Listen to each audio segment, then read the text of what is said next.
Exodus 22. Whoever steals an ox or a sheep and slaughters it or sells it must pay back 5 head of cattle for the ox and 4 sheep for the sheep. If a thief is caught breaking in at night and is struck a fatal blow, the defender is not guilty of bloodshed. But if it happens after sunrise, the defender is guilty of bloodshed. Anyone who steals must certainly make restitution.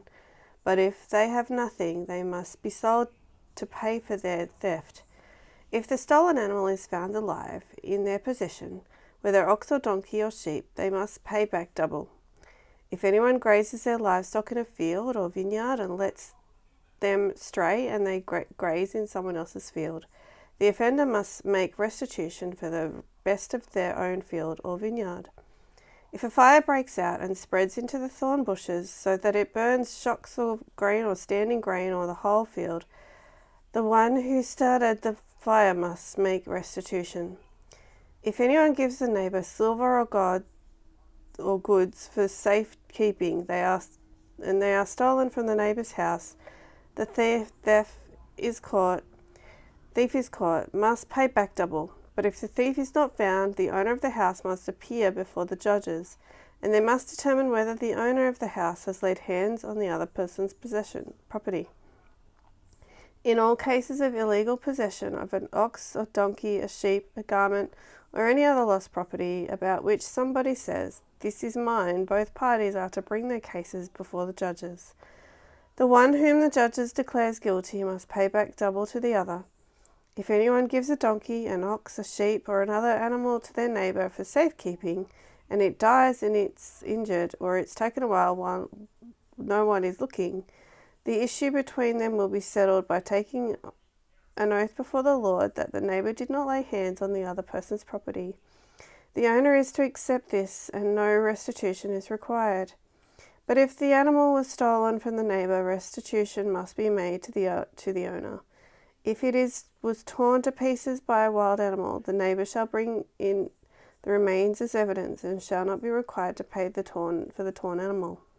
If anyone borrows an animal from their neighbor and it is injured or dies while the owner is not present, they must make restitution. But if the owner is with the animal, the borrower will not have to pay. If the animal was hired, the money paid for the hire covers the loss. If a man seduces a virgin who is not pledged to be married and sleeps with her, he must pay the bride price and she shall be his wife. If her father absolutely refuses to give her to him, he must still pay the bride price of virgins. Do not allow a sorceress to live. Anyone who has sexual relations with an animal is to be put to death. Whoever sacrifices to any god other than the Lord must be destroyed.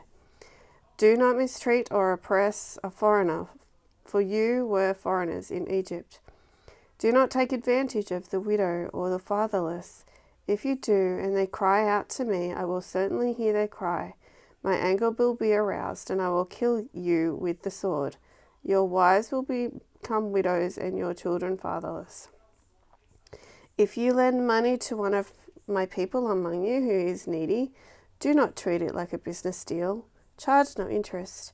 If you take your neighbor's cloak as a pledge, return it by sunset.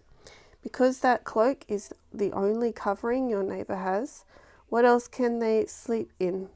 When they cry out to me, I will hear, for I am compassionate. Do not blaspheme God or curse the ruler of your people. Do not hold back offerings from your granaries or your vats. You must give me the firstborn of your sons. Do the same with your cattle and your sheep. Let them stay with their mothers for 7 days, but give them to me on the 8th day. You are to be my holy people, so do not eat the meat of any animal torn by wild beasts. Throw it to the dogs.